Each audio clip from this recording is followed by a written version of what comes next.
हरे राम राम राम हरे हरे, हरे कृष्ण कृष्ण कृष्ण हरे हरे।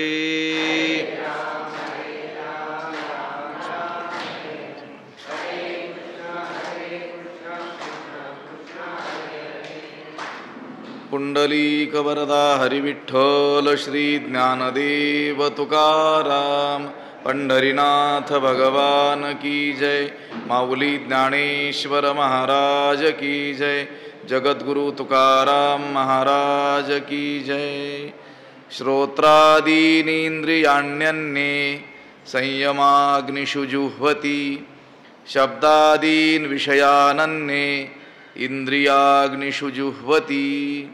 नमामि सद्गुरुं शान्तं सच्चिदानन्दविग्रहं पूर्णब्रह्मपरानन्दमीशमालन्दिवल्लभम्। नमो सद्गुरु तुकया ज्ञानदीपा, नमो सद्गुरु सच्चिदानन्दरूपा, नमो सद्गुरु भक्तकल्याणमूर्ति, नमो सद्गुरु भास्करा पूर्णकीर्ति। अखंडमंडलाकारं व्याप्तं येन चराचरं, तत्पदं दर्शितं येन तस्मै श्रीगुरवे नमः। जयांचे किलिया स्मरण, होय सकळ विद्यांचे अधिकरण, तेची वंदू श्रीचरण श्रीगुरूंचे, ते नमस्कारोनी आता। श्रोत्रादीनिंद्रियाण्यन्ये संयमाग्निषु जुह्वति, शब्दादीन विषयानन्ये इंद्रियाग्निषु जुह्वति। ग्रंथराज ज्ञानेश्वरीच्या 4थ्या अध्यायाचा विचार आपण करतो आहोत आणि या 4थ्या अध्यायातील 26व्या क्रमांकाचा हा श्लोक आहे। या श्लोकाचा अन्वय आणि अर्थ एकदा आपण पाहूया। अन्ये श्रोत्रादीनी इंद्रियाणी संयमाग्निषु जुह्वति, अन्ये शब्दादीन विषयान इंद्रियाग्निषु जुह्वति। त्याचा अर्थ असा होतो, अन्य दुसरे कोणी, श्रोत्रादीनी इंद्रियाणी श्रवणादी जी इंद्रिय आहेत, श्रवण इंद्रिय इत्यादी जे इंद्रिय आहेत, ते इंद्रिये संयमाग्निषु जुह्वति, संयम रूप अग्नीत काय करतात, हवन करतात। काही जण, काही योगी श्रोत्रादी इंद्रियांचं संयम रूपी अग्नीत काय करतात, हवन करतात। अन्य दुसरे कोणी, शब्दादीन विषयान, कित्येक लोक शब्दादी जे विषय आहेत त्या विषयांची इंद्रियाग्निषु जुह्वति, इंद्रिय रूपी अग्नीत काय करतात, आहुती देतात, इंद्रिय रूपी अग्नीत हवन करतात। हा श्लोक आणि याच्या पुढचे काही जे श्लोक, त्याच्यामध्ये जे यज्ञ सांगितलेले आहेत ते परमार्थातल्या निरनिराळ्या ज्या काही साधना आहेत त्याच्यावर यज्ञाचं काय केलेलं आहे, रूपक केलेलं आहे। पारमार्थिक लोक ज्या ज्या काही काय करतात, वेगवेगळ्या साधना करतात, त्या साधनेवरच यज्ञाचं काय केलेलं आहे, रूपक केलेलं आहे। हा जो श्लोक आहे 26वा, याच्यामध्ये 2 यज्ञ सांगितलेले आहेत। त्याला संयम यज्ञ म्हणा किंवा ज्ञानेंद्रिय यज्ञ असं म्हणा। हा एक भाग संयम यज्ञ, आणि दुसरा आहे विषय यज्ञ। पहिला जो संयम यज्ञ आहे त्यामध्ये अग्नी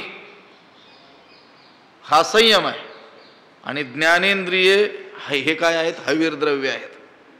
अग्नीमध्ये हवीर द्रव्य टाकतात की नाही, आहुती देतात की नाही।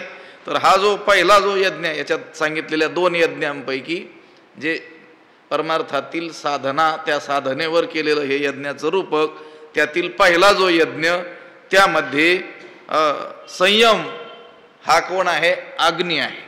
आणि या संयम रूपी अग्नीमध्ये ज्ञान इंद्रिये हे काय आहेत, हवीर द्रव्य आहेत, हवन करण्याची सामग्री आहेत। इंद्रिय रूपी हवीचा, त्या हवीर द्रव्याचा संयम रूपी अग्नीत काय करायचा, होम। संयम अग्नीमध्ये त्या इंद्रिय द्रव्याचा, इंद्रिय रूपी हवीर द्रव्याचा काय करायचा, होम करायचा। योगाभ्यास करणारे जे साधक आहेत ना ते या यज्ञाचे अधिकारी आहेत. अष्टांग योगाची साधना करणारे जे कोणी साधक आहेत, परमार्थिक साधक, ते या यज्ञाचे अधिकारी आहेत. कोणत्या? संयम यज्ञ.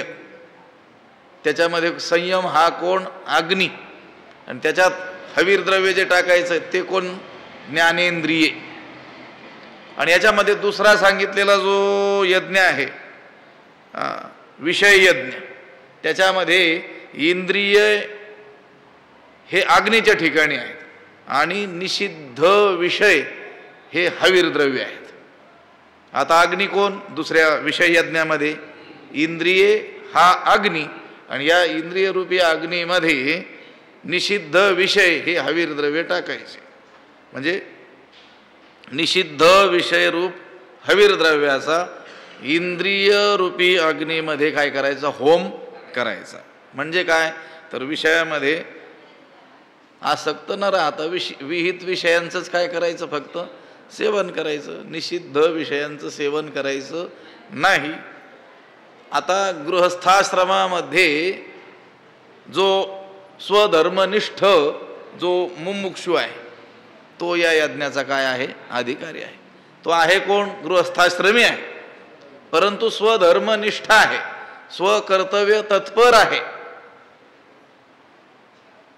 ह्या अष्टांग योगाप्रमाणे अगदीच सर्व संग परित्याग किंवा सर्व विषयांचा त्याग वगैरे नाही केलेला, पण निषिद्ध विषयांचा त्याग केलेला आहे. आणि विहित जे विषय आहेत त्या विषयांचा उपभोग तो करतो आहे. शास्त्रानं सांगितल्याप्रमाणे तेवढ्याच विषयांचा जरुरी पुरता तो काय करतो आहे? उपभोग करतो आहे. हा गृहस्थाश्रमी स्वधर्मनिष्ठ असलेला मुमुक्षू हा या यज्ञाचा अधिकारी आहेत.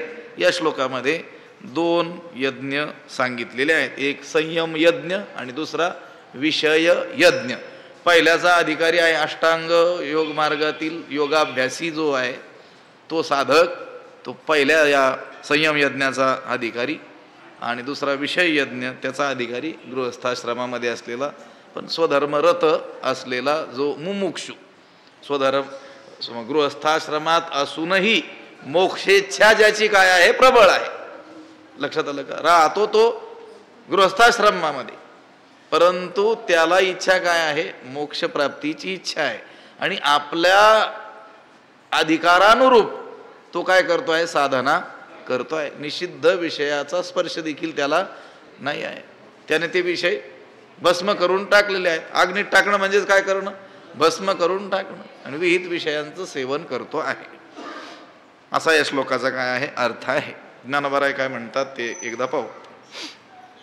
एक संयमाग्निहोत्री ते युक्तित्रयाच्या मंत्री यजन करीती पवित्री इंद्रिय द्रव्यी. एक संयमाग्निहोत्री ते युक्तित्रयाच्या मंत्री पवित्री इंद्रिय द्रव्यी यजन करीती. त्याचा अर्थ काय होतो? एक म्हणजे कित्येक लोक, त्या साधकांपैकी पारमार्थिक साधना करणाऱ्या निरनिराळ्या साधना करणाऱ्या साधकांपैकी काही एक, कित्येक लोक संयम अग्निहोत्री ते काय आहेत? संयम रूपी अग्नीमध्ये हवन करणारे आहेत.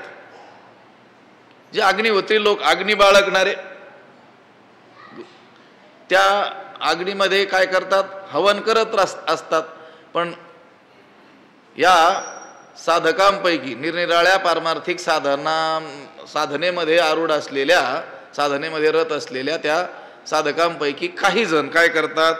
संयम रूपी अग्नीत हवन करणारे आहेत. म्हणजे ध्यान, धारणा, समाधी, धारणा, ध्यान, समाधी इत्यादी जो मार्ग आहे, अष्टांग योगाचा जो मार्ग आहे, त्या मार्गाने जाणारे संयम रूपी अग्नीमध्ये काय करणारे आहेत? हवन करणारे आहेत. ते काय करतात? ते युक्तित्रयाच्या मंत्री, ते युक्तित्रय, त्रययुक्ती.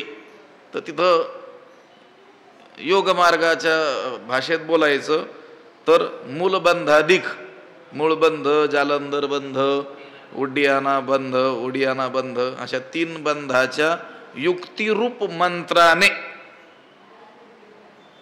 पवित्री इंद्रिय द्रव्य हवन करीती. या 3 बंधरूप मंत्रद्वारा काय करतात? पवित्र इंद्रिय रूपी द्रव्यांनी काय करतात? हवन करतात. पवित्र अशा इंद्रिय रूपी हवीर द्रव्याने काय करतात? हवन करतात. त्या संयम रूपी अग्नीमध्ये यजन करतात. हे पहा, संयम अग्निहोत्री, एक संयम अग्निहोत्री, संयम रूपी अग्नीत हवन करणारे, आत्मसंयम रूपी मनोनिग्रह रूपी अग्नीमध्ये हवन करणारे. आता ते योगाचा अभ्यासच करत असल्यामुळं ते काय करत असतात? मनोनिग्रह, इंद्रिय निग्रह करतच असतात. त्या मनोनिग्रह रूपी आत्मसंयम रूपी अग्नीमध्ये हवन करणारे म्हणजे यम, नियम, आसन, प्राणायाम, प्रत्याहार, धारणा, ध्यान, समाधी ही योगाची, हठयोगाची अंग आहेत. यालाच काय म्हणतात? अष्टांग योग म्हणतात. योगाची ही काय आहेत? 8 अंगे आहेत. आपल्याला फक्त आसन, प्राणायाम एवढेच ठाऊक आहेत, पण ते आसन प्राणायाम करण्याच्या अगोदर यम, नियम हे 2 अंग आहेत आणि मग आसन. आपण ते आसन करायलाच काय होतो? प्रवृत्त होतो. ते यम नियम तर आपल्याला काही ठाऊकच नाहीत. मग त्या आसनादिकांचा काही फारसा लाभ होत नाही. फार झालं तर ती काय होते? शारीरिक कसरत होऊन जाते. जसं व्यायाम करतात लोक त्याप्रमाणे शरीराची काय होते? फक्त कसरत होते. पण मनशांतीसाठी किंवा योगस चित्तवृत्ती निरोध हा असं म्हटलेलं आहे. चित्तवृत्तीचा निरोध ते काही फळ काही प्राप्त होत नाही. ही 8 अंग या हठयोगाची आहे. त्यापैकी धारणा, ध्यान आणि समाधी हे जे 3 अंग आहेत शेवटचे, या तिन्हींच्या संयोगाला संयम म्हणतात. योगाच्या भाषेमध्ये या तिन्हींचा संयोग जो होतो त्याला काय म्हणतात? संयम. त्रयम एकत्र संयम हा असं पातंजल योगदर्शनामध्ये एक सूत्र आहे. या तिन्हींचा जो संगम म्हणजे या तिन्ही गोष्टी जेव्हा एकाच वस्तूवर,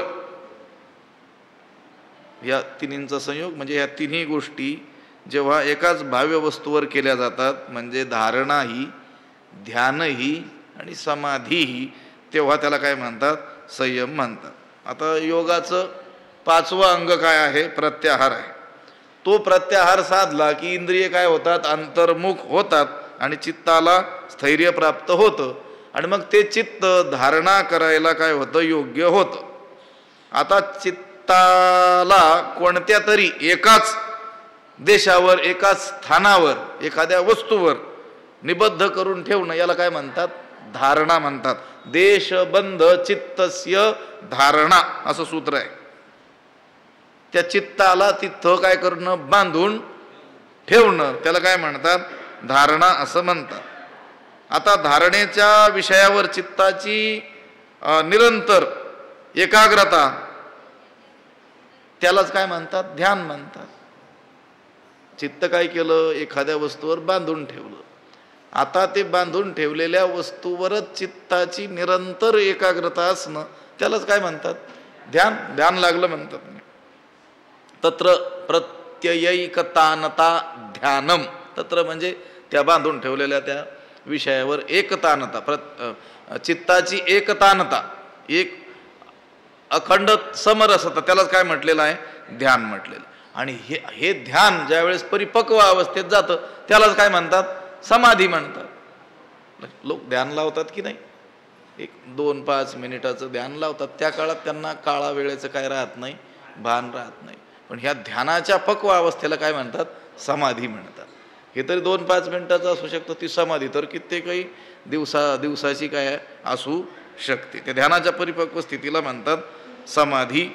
ही अशी समाधी प्राप्त व्हावी म्हणून जे योगी इंद्रिय काय करतात? अंतर्मुख करतात.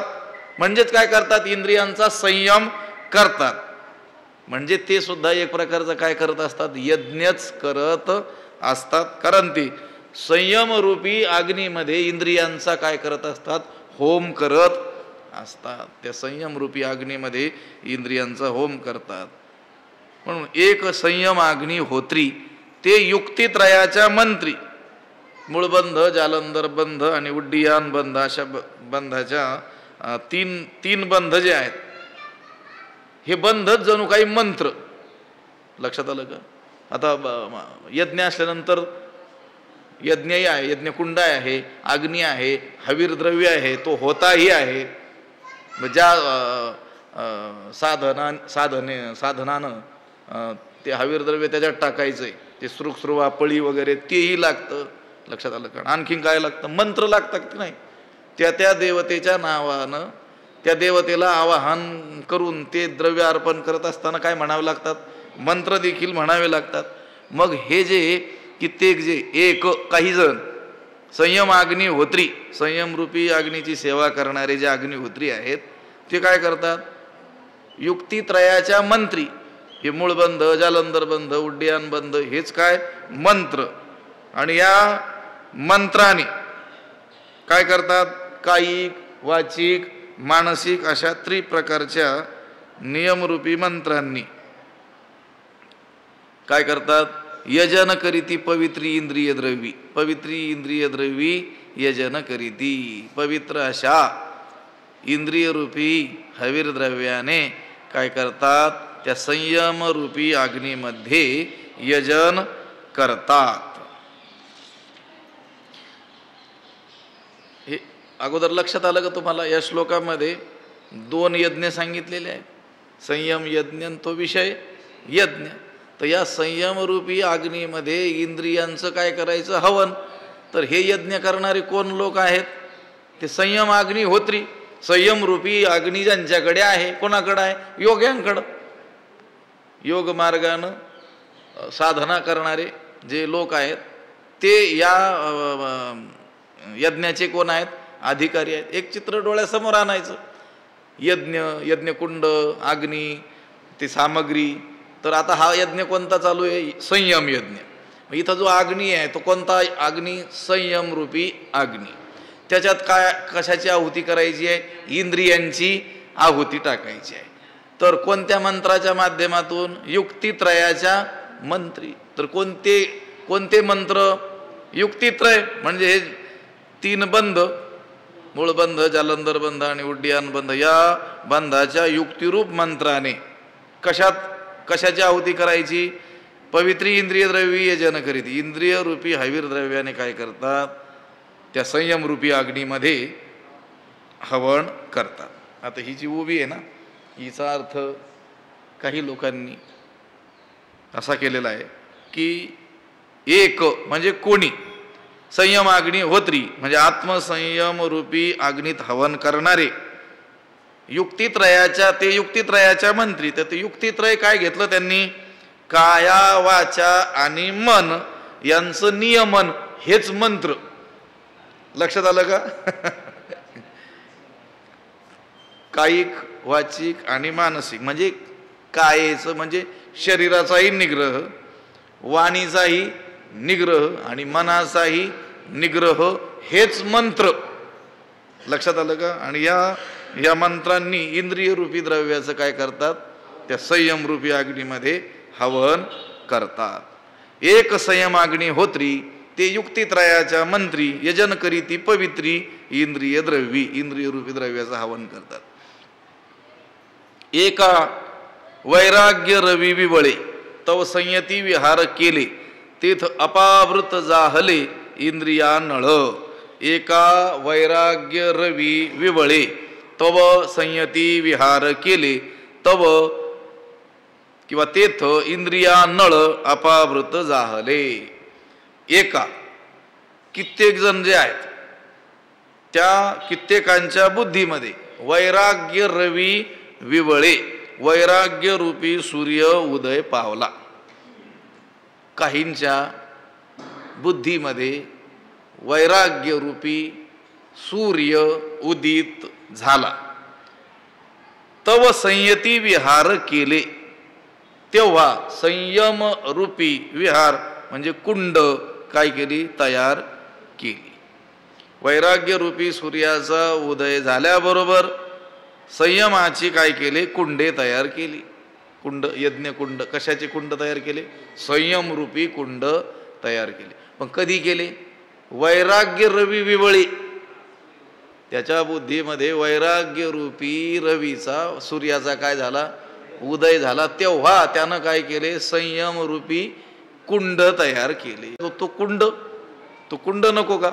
आता ज्याला हा संयम यज्ञ करायचा त्याच्याकरिता ते कुंड नको का? संयम कुंड. पण कोण करील संयम कुंड? ज्याच्याकडे काय आहे? वैराग्य आहे. संयम कोण करू शकतो? इंद्रियादिकांचं नियमन कोण करू शकतो? वैराग्यवान पुरुष. ज्याला वैराग्यच नाही आहे तो कसा काय संयमन करील? त्याला खावं वाटलं की खाईल, झोपा वाटलं की झोपेल, अंगामानाशी रुचावे असं होईल त्याचं. येतुलिनी कृत्याकृत्य ना ठोय, करण्याची नावे भलतेची करी, तसंच करील ना तो. जर त्याच्यामध्ये वैराग्यरूपी सूर्यच उदित झालेला नसेल तर तो संयमन करणार नाही. उलट त्याचं त्या इंद्रियादिकांवर काय असेल? अनियंत्रणच असेल. तो इंद्रियांच्या ताब्यात असेल, इंद्रिय त्याच्या ताब्यात नसतील. लक्षात आलं? ज्याला इंद्रियांची दिने आम्ही केलो, नारायण तुकोबाराय म्हणतात, इंद्रिय काय करून टाकतात? दिन करून टाकतात त्याला. तो काय संयम करणार आहे? ज्याच्यामध्ये वैराग्य रूपी सूर्य काय होतो? उदित होतो. ज्याच्या बुद्धीमध्ये सूर्य उदयाला येतो, वैराग्य रूपी सूर्य उदयाला येतो, त्याला तोच काय करू शकतो? तव संयती विहार केले, संयमाची कुंड केली किंवा संयमाची यज्ञशाळा त्याने केलेली असते. तेथ आता त्या यज्ञशाळेत जी संयमरूपी यज्ञशाळा त्यानं उभी केली किंवा संयमरूपी यज्ञकुंड उभे त्याने केले, त्या यज्ञकुंडामध्ये किंवा त्या शाळेमध्ये तेथ इंद्रिया नळ अपावृत झाले. मग त्या कुंडामध्ये इंद्रियरूपी अग्नी प्रज्वलित होतात. इंद्रियरूपी अग्नी काय होतात? प्रज्वलित होतात, प्रज्वलित झालेले असतात. आता दुसरा यज्ञ जो आहे ना, इंद्रियरूपी अग्नीमध्ये विषयाचं काय करायचं? हवन करायचं. तर मग इंद्रिय रूपी अग्नी प्रज्वलित करायचा ना त्या विषयांचं हवन करण्याकरिता. पण तो इंद्रियरूपी अग्नी कुठे प्रज्वलित झाला? तिथे त्या संयमरूपी कुंडांमध्ये. ते संयमरूपी कुंड कोणी केले? ज्याच्या बुद्धीत वैराग्य रूपी सूर्याचा काय झाला? उदय झाला. एका वैराग्य रवी विवळे, रवी म्हणजे सूर्य, एकाच्या कित्येकांच्या बुद्धीत वैराग्य रूपी सूर्य विवळे म्हणजे प्रकटतो, उदित होतो, उदयाला येतो. तव संयती विहार केले, संयती म्हणजे संयमाचे, निग्रहाचे, विहार केले म्हणजे कुंड किंवा निवासस्थान. विहार त्याला विहार म्हणतात. आता इंद्रियाग्नी सांगत आहेत. वैराग्याने काय होतो? संयम होतो. आणि संयमाने इंद्रिय स्थिर आणि काय होतात? शुद्ध होतात. असा त्याचा काय आहे अर्थ. इंद्रिया नळ, अनळ अग्नी, इंद्रिय रूपी अग्नी. आता इंद्रियावर काय केलेलं आहे? अग्नीचं रूपक केलेलं आहे. आता इंद्रियावर अग्नीचं रूपक केलं, पण त्या इंद्रिय रूपी अग्नीमध्ये हवन द्रव्य कोणतं टाकायचं ते पुढं सांगतात. तेथ अपावृत झाले इंद्रियानळ, तेथ इंद्रियानळ अपावृत झाले. तिथं इंद्रिय रूपी अग्नी काय झालं? प्रज्वलित झालं. अपावृत, अविवेकाचा आच्छादन दूर करून काय झाले? प्रज्वलित झालेले आहेत. आता त्या इंद्रिय रूपी अग्नीमध्ये, इंद्रिया नळामध्ये हवन द्रव्य काय टाकायचं तर ते पुढं सांगतात. आता तीही विरक्तीची ज्वाळा घेतली, तव विकारांची इंधने पळीपली, तेथ आशा धूमे सांडिली पाचही कुंडे. तीही विरक्तीची ज्वाळा घेतली. त्या इंद्रियाग्नीतून ज्वाळा निघाली. कशाची? विरक्तीची, वैराग्याची ज्वाळा. इंद्रिय रूपी अग्नी, त्या अग्नीमध्ये जी ज्वाळा प्रकट झाली कोणती? वैराग्याची. त्या इंद्रिय अग्नीतून वैराग्याची ज्वाळा निघाली. तीही विरक्तीची ज्वाळा घेतली. आणि मग काय झालं? तव विकारांची इंधने पळीपली.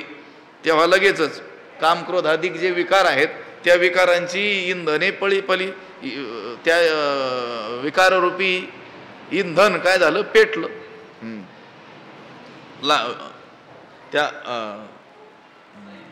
त्या अग्नीमध्ये, इंद्रियरूपी अग्नीमध्ये, इंद्रिय अग्नी संयमरूपी कुंडात, इंद्रियरूपी अग्नी पेटला.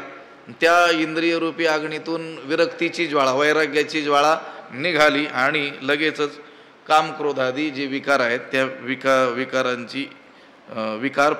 विकारांची लाकडं म्हणा ती काय झाली, पेटली. तेथ पाचही कुंडे आशा धुमे सांडिली.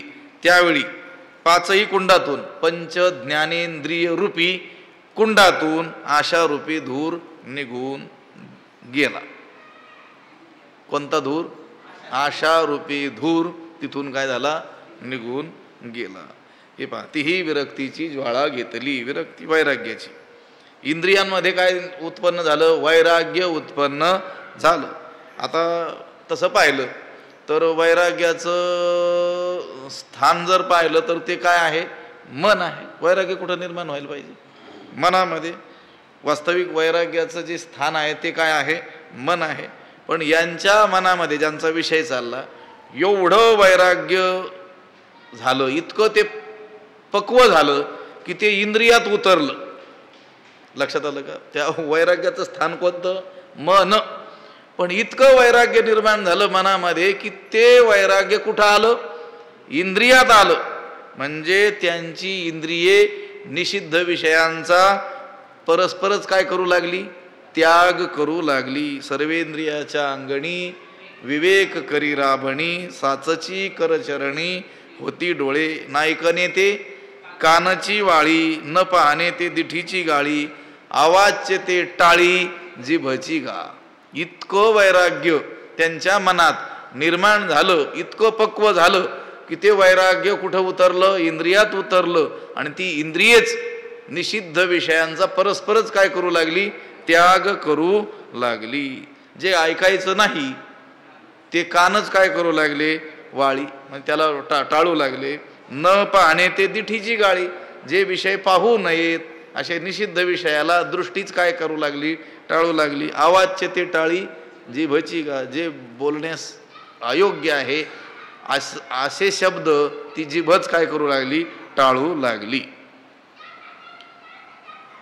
तीही विरक्तीची ज्वाळा घेतली तर विकारांची इंधने पळीपली. पळीपली म्हणजे पेटली. विकार रूपी इंधन काय झाली, पेटली. इंद्रियांनी विरक्तीची ज्वाळा घेतली, त्या इंद्रियांतून इंद्रियाग्नीतून काय निघाला, विकारांची ज्वाळा निघाली. आणि एवढी निघाली की काम क्रोधाधिक विकार काय झाले, नष्ट झाले. कारण गोष्ट अशी आहे, या काम क्रोध कुठं राहतात पहिले, यांचा पहिला कुरुठा इंद्रिये, इथून प्रवृत्ती कर्मातेवी आधी निर्दळूनी घाली ती सर्वथैव. यांचा पहिला कुरुठा, यांचं पहिलं निवासस्थान कोणतं आहे, इंद्रिय. कोणाचं, विकारांचं. कामक्रोधाचा विचार आपण 3ऱ्या अध्यायात करून आलेलो आहोत. आणि मग त्या इंद्रिया अग्नीमध्ये विरक्तीची ज्वाळा निघाल्यानंतर पहिले काय झाले, ते विकारांची इंधने पळीपली. कामक्रोधाची लाकडं काय होऊ लागली, पेटू लागली, पेट घेऊ लागली. आणि ती पेटल्यानंतर आता लाकडं आपण पेटवतो त्यावेळेस काय निघतो, धूरही निघतो की नाही, धूर निघतो. तेथ आशा धुमे सांडिली पाचही कुंडे. तेव्हा इंद्रियाग्नीच्या 5 कुंडातून आशारूप धूर निघून गेला. आशा धूम, आशा वासना रूपी धुरानं काय केली, ती कुंड त्यागली. म्हणजे तिथून तो धूर निघून गेला. हे पहा, इंधन जे असतं, लाकडं जे असतात ते ओले असतील तर धूरच होतो, परंतु कोरडी जरी असली तरी त्या जाळाबरोबर काय होत असतो, धूर होतच असतो. ती त्या अग्नीमध्ये घातली की प्रथमतः काय होतो, धूर होतो. आता त्या लाकडामध्ये असलेले काही जे दोष आहेत ते नष्ट झाले की धूर होणंही काय होतं, बंद होतं. नंतर फक्त काय होतो, काय राहतो, अग्नीच राहतो. त्याप्रमाणे विकार जे आहेत ते आशेच्या द्वारे काय होत असतात, प्रकट होत असतात. आशा निर्माण झाली की तेथे विकार समजा आलेच. आता या पंच ज्ञानेंद्रियातील आशा काय झाली, नष्ट झाली. त्यामुळं काय झाले, विकारही काय झाले, नष्ट झाले आणि इंद्रिये शुद्ध झाली. तीही विरक्तीची ज्वाळा घेतली तर विकारांची इंधने पळीपली. तेथ आशा धुमे सांडिली पाचही कुंडे. तेव्हा इंद्रियाग्नीच्या 5 कुंडातून आशारूपी धूर निघून जातो. आशेला काय म्हटलं इथं, धूर म्हटलेलं आहे. आणि धुरानं काय होत असतं? नका डोळे धुरे बरोबर तुका म्हणे इहलोकीच्या व्यवहारे नका डोळे धुरे भरोणी राहो. तुकाराम महाराज म्हणतात या लोकात व्यवहार करत असताना डोळ्यात धूर गेल्यासारखं वागू नका, उन्मत्त होऊ नका. लक्षात आलं का? आशेला काय म्हटलेलं आहे? धूर म्हटलेलं आहे. इंद्रियाग्नीच्या पाचही कुंडातून आशारूपी धूर निघून जातो. या 5 ज्ञानेंद्रियातील आशा काय झाली? नष्ट झाली. त्यांच्या ठाई आशाच राहिली नाही. आशाच सगळ्या दुःखाला काय आहे कारण? आशा जैशी दुःखाते व्याली निंदा दुरिते यसो जैसे दैन्याते दुर्भगत्व असं म्हटलेलं आहे. आशा जैशी दुःखाते. आशेनं काय होतं असतं? दुःखाला जन्म देते. कोण? आशा. तो आशारूपी धूर त्यानं त्या 5ही कुंडाचा त्याग केला. कधी? ज्यावेळेस इंद्रियाग्नी पेटल्यानंतर विरक्तीची ज्वाळा भडकली आणि काम क्रोधादी विकारांची लाकडं पेटली, तेव्हा इंद्रियाग्नीच्या 5ही कुंडातून आशारूपी धूर निघून गेला. ते आशा धुमे सांडिली 5ही कुंडे. मग हे झाल्यानंतर मग वाक्यविधीची या निरवडी विषय आहुती उदंडी हवन केले कुंडी इंद्रियाग्नीच्या. मग वाक्यविधीची या निरवडी इंद्रियाग्नीच्या कुंडी उदंडी विषय आहुती हवन केले.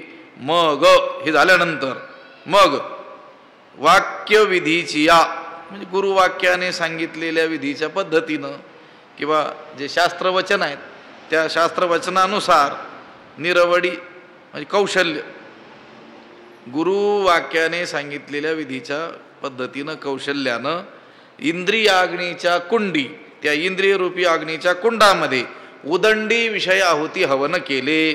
अनेक विषयरूपी आहुती दिल्या, हवन केलेले असते. हे सगळं झालं की मग गुरुवाक्याने सांगितलेल्या विधीच्या पद्धतीनं इंद्रियाग्नीच्या कुंडात विषयांच्या पुष्कळ आहुती देऊन हवन केलेले असते. वाक्य विधीची या निरवडी. वाक्यविधी गुरुवाक्य म्हणा, शास्त्रवचन म्हणा, त्याचं कौशल्य म्हणा. निरवडी म्हणजे कौशल्य, निश्चय असे अर्थ आहेत.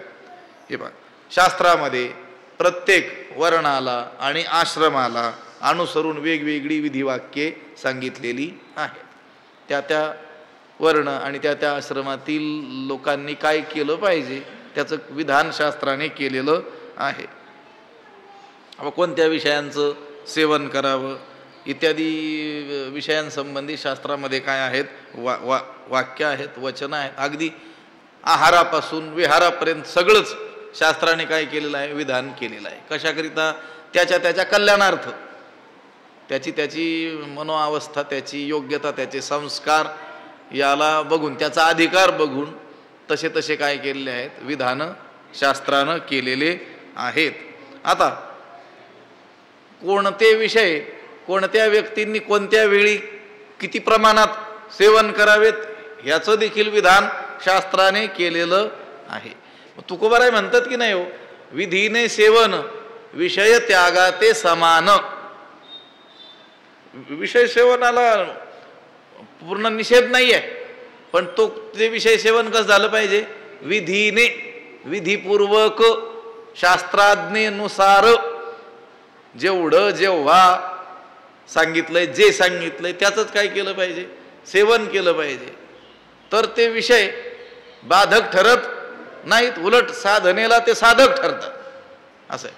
आता कोणी जरी असला, हे पंचविषय जे आहेत शब्द स्पर्श रूप रसगंध, अत्यंत विषयामध्ये लिप्त असलेला मनुष्य सुद्धा त्या विषयांचं सेवन करतो आणि अत्यंत साधना निष्ठा असलेला मनुष्य सुद्धा आवश्यकतेनुसार त्याला त्या विषयांचं काय करावं लागतं? सेवन करावं लागतं. पण हा विधीपूर्वक करतो म्हणून त्यानं सेवन न केल्यासारखंच होतं. विधीने सेवन विषय त्यागाते समान. विषय त्यागासारखं फळ त्याला काय होतं? प्राप्त होतं. कोणाला? जो सेवन करतो. पण कसं सेवन करतो? विधीपूर्वक सेवन करतो. म्हणून वाक्यविधीची या निरवडी. मग गुरुवाक्याने सांगितलेले अथवा शास्त्र जे वचन आहे त्या शास्त्रवचनाच्या कौशल्यानं काय केलं, विषय आहुती उदंडी, इंद्रियाग्नीच्या कुंडी, त्या शास्त्र वचनाच्या कौशल्यानं इंद्रिय रूपी अग्नीच्या कुंडात त्यानं काय केलं, उदंडी म्हणजे खूप पुष्कळ विषय आहुती हवन केले. विषय आहुतीचं काय केलं, हवन केलं, विषयरूपी आहुती त्यानं त्यामध्ये दिली. विहित विषय कोणते हे माणसानं स्वबुद्धीनं ठरवायचं नाही, तर आपल्याला शास्त्राने काय सांगितलेलं आहे यानुसार त्यानं काय करायचं, सेवन करायचं. मग ते उदंड म्हटलेलं आहे ना, त्या इंद्रियाग्नीच्या कुंडात विषयांच्या पुष्कळ आहुती देऊन काय केलं, त्यानं हवन केलं. आता मी बोलल्याप्रमाणे विषयामध्ये अत्यंत लिप्त असलेला माणूस तो देखील विषय सेवन करतो, आणि जो संयमी मनुष्य आहे, साधक आहे, तो देखील काय करतो, विषय तो जेवढे विषय सेवन करतो तेवढेच हाही विषय काय करतो, सेवन करतो. पण हा सुटतो आणि हा गुंततो. ते विषय याला बाधक ठरतात, सर्वनाशाला कारण ठरतात, पुन्हा पुन्हा जन्म घ्यायला मरायला काय ठरतात, कारण ठरतात. आणि हा मात्र एक एक शिडी, एक एक पायरी कुठे जातो, आत्मकल्याणाच्या मार्गाने पुढे पुढे जात राहत असतो. मग वाक्यविधीची या निरवडी, विषय आहुती उदंडी, हवन केले कुंडी इंद्रियाग्नीच्या. मग शास्त्र वाक्याच्या कौशल्याने इंद्रियाग्नीच्या कुंडामध्ये विषयांच्या पुष्कळ आहुती देऊन त्याने काय केलं, हवन केलं. पुंडलिक वरदा हरिविठ्ठल श्री ज्ञानदेव तुकाराम पंढरीनाथ भगवान की जय. माऊली ज्ञानेश्वर महाराज की जय. विठ्ठल विठ्ठल विठ्ठल. पुंडलिक वरदा हरिविठ्ठल श्री ज्ञानदेव तुकाराम पंढरीनाथ भगवान की जय. माऊली ज्ञानेश्वर महाराज.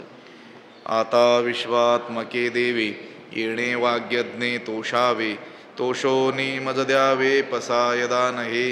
जे खळांची व्यंकटी सांडो तया सत्कर्मी रती वाढो, भूता परस्परे पडो दुरितांचे तिमिर जावो. विश्व स्वधर्म सूर्ये पाहो, जो जे वांछील तो ते लाहो. प्राणीजात वर्षत सकळ मंगळी, ईश्वर निष्ठांची मांदियाळी. अनवरत भूमंडळी भेटो तया भूता, चला कल्पतरूंचे आरव. चेतना चिंतामणीचे गाव, बोलते जे अर्णव पियुषांचे. चंद्रमे जे अलांछन, मार्तंड जे तापहीन. ते सर्वाही सदा सज्जन, सोय रे होतू किंबहुना सर्व सुखी. पूर्ण होवणी तिही लोकी, भजिजो आदि पुरुखी अखंडित. आणि ग्रंथोपजीविये, विशेषी लोकी इये. दृष्टादृष्ट विजय होवा वेजी. येथ म्हणे श्री विश्वेश्वरावो, हा होईल दान पसावो. येणे वरे ज्ञानदेवो सुखिया झाला, येणे वरे ज्ञानदेवो सुखिया झाला. येणे वरे ज्ञानदेवो सुखिया झाला. पुंडलिक वरदा हरिविठ्ठल श्री ज्ञानदेव तुकाराम पंढरीनाथ भगवान की जय. माऊली ज्ञानेश्वर महाराज की. जगद्गुरु तुकाराम महाराज, शांती ब्रह्म एकनाथ महाराज, सद्गुरु बंशी महाराज, सद्गुरु जोग महाराज की जय.